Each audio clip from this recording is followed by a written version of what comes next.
भाई जब उस लड़की को पता चलेगा कि तू अपाहिज है तो क्या तुझे वो अपना लेगी? भाई मुझे बहुत अच्छे से पता है कि वो मुझसे बहुत प्यार करती है और इतना टाइम हो गया हमें बात करते हुए। तो देखियो, वो मुझे छोड़ के कभी भी नहीं जाएगी। चल भाई ठीक है, वो आने वाली है, तू बात कर, तब तक मैं इसके टायर ठीक करवा कर आता हूँ।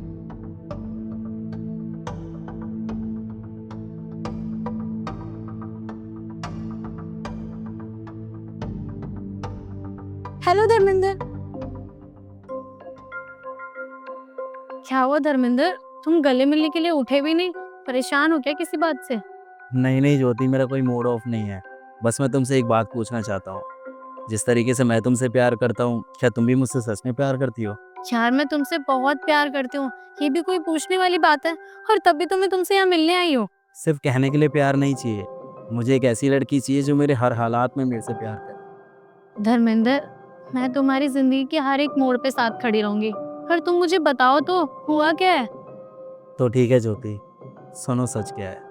सच ये है कि मैं अपनी इन टांगों पर खड़ा नहीं हो सकता हूँ। ये क्या मजाक कर रहे हो धर्मेंद्र तुम? ऐसी कोई बात नहीं है ज्योति, मैं कोई मजाक नहीं कर रहा हूँ, मैं तुमसे सच कह रहा हूँ। मैं सच में अपनी इन टांगों पर खड़ा नहीं हो सकता हूँ। और बस मैं तुमसे यही पूछना चाहता हूँ कि अगर मैं सच में अपाहिज हूँ तो तुम क्या अपनी आगे की लाइफ मेरे साथ बिताना चाहोगी? धर्मेंद्र तुम कैसी बात कर रहे हो? मैं तुम्हारे साथ हमेशा रहूंगी, तुम्हारी ढाल बन के। चाहे कोई भी परेशानी हमारे सामने आ जाए, हम हर परेशानी का सामना साथ रहकर करेंगे। मैं तुम्हारे मुंह से यही सुनना चाहता था। तुम्हें पता है मैं तुमसे बहुत प्यार करता हूँ। I love you. I love you too Dharmendra. अरे भाई बातें होगी हुई तो चलें कहीं घूमने, कुछ खा पी के आए। हाँ चल।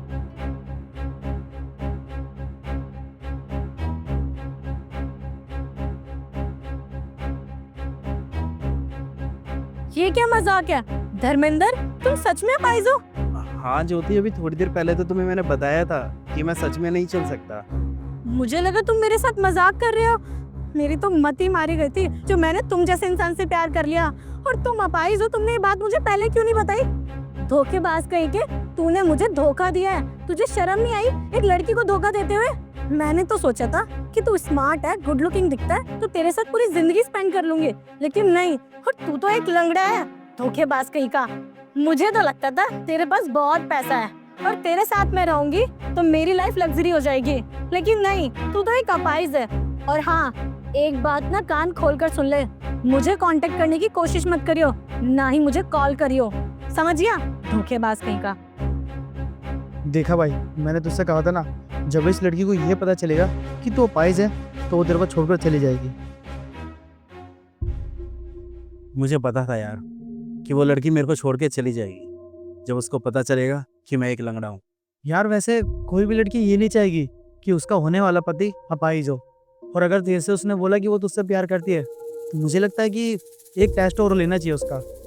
तो यार मैं ये कैसे पता करूँ कि वो लड़की मुझसे सच में प्यार करती भी है या नहीं?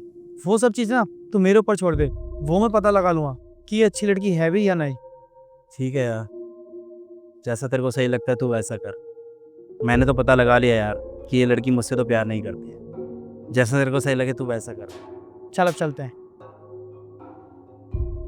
यार ज्योति, तू मेरी बात समझने की कोशिश कर, तू मेरी बात क्यों नहीं समझ रही यार? यार क्या बात सुनूं तेरी, पर तू क्या समझाना चाहता है? एक तो तू उस विक्रांत को मेरा चेप करवा रहा है, ऊपर से तू चाहता है कि मैं तेरी बात सुनूं। बोल क्या सुनाना है? यार ज्योति, कैसी बातें कर रही है तू? अरे धर्मेंद्र तेरे से बहुत प्यार करता है और वो तुझे बहुत खुश रखेगा। रिक्की, मेरी भी लाइफ है, मेरे भी कुछ सपने हैं, और तू क्या चाहता है मैं उस विक्रांत के साथ अपनी पूरी जिंदगी घूमकर बिता दूं? और मुझे ना ऐसा कोई प्यार नहीं चाहिए जिसमें मेरी पूरी जिंदगी बर्बाद हो जाए। शायद ज्योति तू जानती नहीं है कि वो इंसान कौन है। वो अगर चाहे ना तो तेरे सारे सपने ना यूं पूरे कर सकता है। हाँ, मुझे बहुत अच्छे से पता है कौन है वो। है तो एक फटीचर ना, और साथ में विकलांग भी, क्या ही कर देगा मेरे लिए। फटीचर? शायद तू जानती नहीं है, अरे करोड़ों का मालिक है वो, शर्मा कंपनी का ना एक लौता वारिस है। अरे इतने पैसे है ना उसके पास, इतने पैसे ने तूने अपने सपने में नहीं देखे होंगे। अरे थोड़ा सोच के देख ज्योति, अगर तूने उसे छोड़ दिया ना तो तेरी पूरी जिंदगी खराब हो जाएगी। और वो यार पहले से अपाहिज है, उसके जितने भी पैसे ना, उसके सारे पैसे प्रॉपर्टी पे तेरा हक होगा। अगर कल को उसे कुछ हो गया ना और वो मर जाता है तो उसकी सारी प्रॉपर्टी और पैसों पे ना तुम्हारा हक होगा। तुम एक लौती वारिस होगी उसके पैसों की। अरे अगर तू पूरी जिंदगी भी काम करेगी ना तब भी इतने पैसे नहीं कमा पाएगी जितने पैसे उससे शादी करने के बाद तुझे मिल जाएंगे।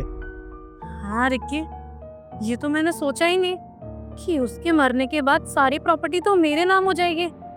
तू बिल्कुल सही कह रहा है, और मुझे तो ये पता ही नहीं था कि वो शर्मा कंपनी का इकलौता वारिस है। और वैसे भी पैसे से बढ़कर इस दुनिया में क्या ही है, अगर पैसा होगा तो सारे सपने पूरे हो जाएंगे। हाँ, अब जाके ना उससे माफ़ी मांग, और अगर वो मान गया ना तो तेरी तो लॉटरी लग जाएगी।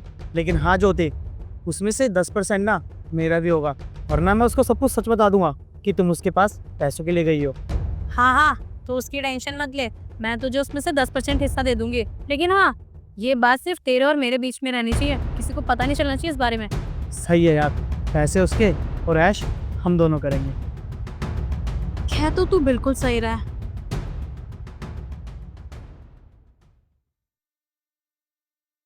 अरे तुम यहाँ क्या करने आई हो? मेरे लंगड़ेपन का और मेरे प्यार का मजाक बनाना कम रह गया था क्या? जो और मजाक बनाने चली आई तुम मेरे यहाँ पर। नहीं धर्मेंद्र, तुम गलत समझ रहे हो, ऐसा कुछ भी नहीं है। और रिक्की ने मुझे सब कुछ समझा दिया, सब बता दिया उसने मुझे तुम्हारे बारे में। और धर्मेंद्र, जहाँ प्यार होता है वहाँ पैसा मैटर नहीं करता। रिक्की ने तुम्हें सबको समझा दिया? इसका मतलब तुम्हें अपनी गलती का एहसास है।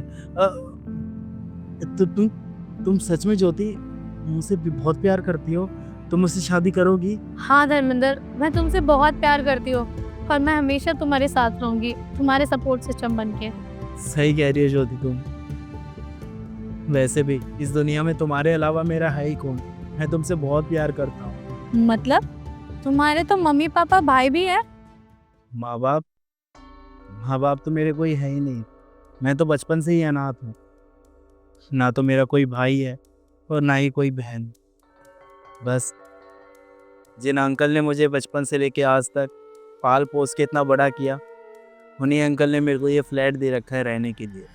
वो तो अंकल जी ने मेरे को ये फ्लैट इसलिए दिया है कि ताकि मेरी आगे की ज़िंदगी आराम से बीते, मुझे किसी भी चीज़ की परेशानी ना हो। मैं तो अपने आप को बहुत खुशकिस्मत समझता हूँ जो मुझे ऐसे अंकल मिले जिन्होंने अपने बेटे की तरह मुझे पाला। वरना अगर अंकल जी मेरे को ये फ्लैट ना दे देना तो मैं भी किसी रेड लाइट पर भीख मांग रहा होता और दर दर की ठोकरें खा रहा होता। क्या मतलब, जिन्हें मैं तुम्हारा बाप समझ रही थी तुम उनके सौतेले बेटे हो? फिर ये प्रॉपर्टी किसके नाम होगी?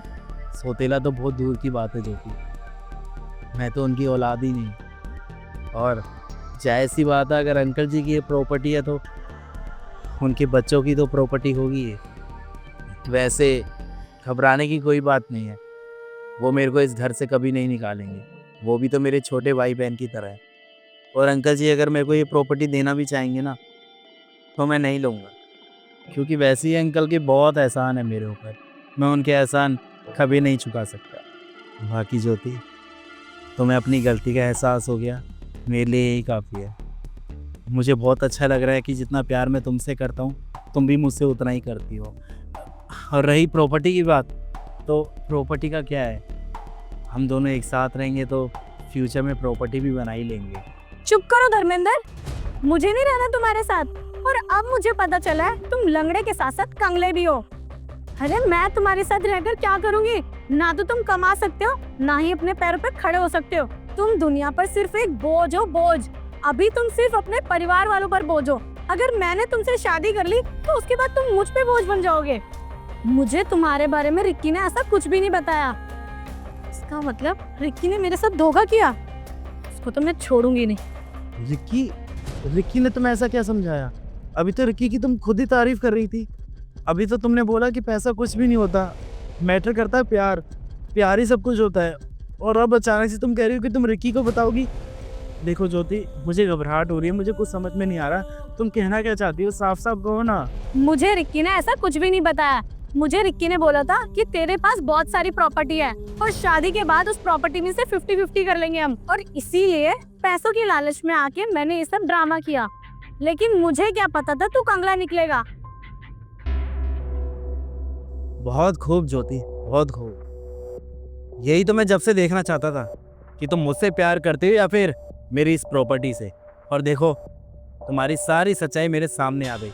मुझे पता चल गया कि तुम्हें मुझसे कोई प्यार नहीं है, तुम्हें सिर्फ और सिर्फ मेरी दौलत से प्यार है। अभी तक तो तुम बड़ा प्यार दिखा रही थी, और जैसे ही तुम्हें पता चला ये सब प्रॉपर्टी मेरी नहीं है किसी और की है, तो तुमने अपने रंग दिखाने चालू कर दिए। अरे इतनी जल्दी तो कोई गिरगिट भी रंग नहीं बदलती ज्योति, जितनी जल्दी तुम बदलती हो।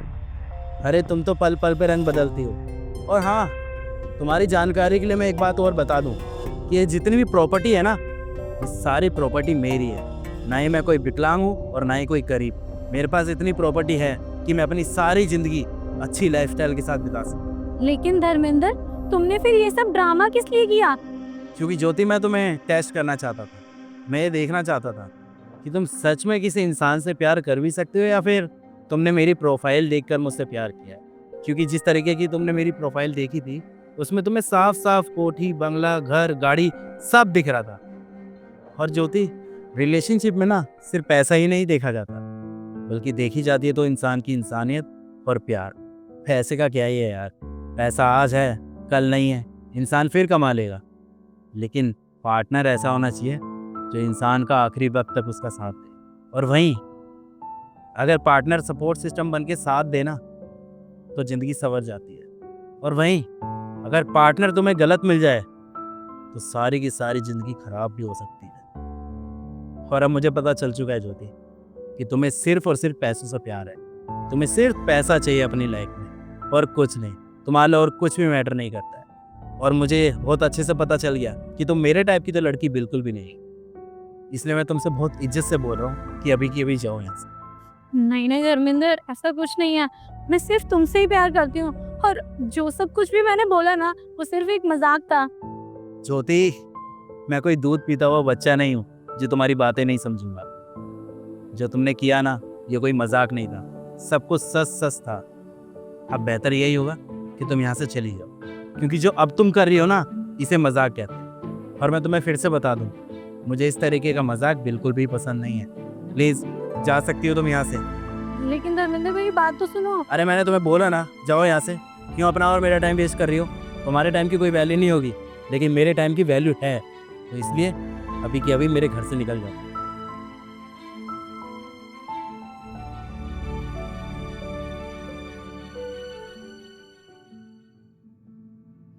हाय गाइस, उम्मीद करता हूँ आपको वीडियो पसंद आई होगी।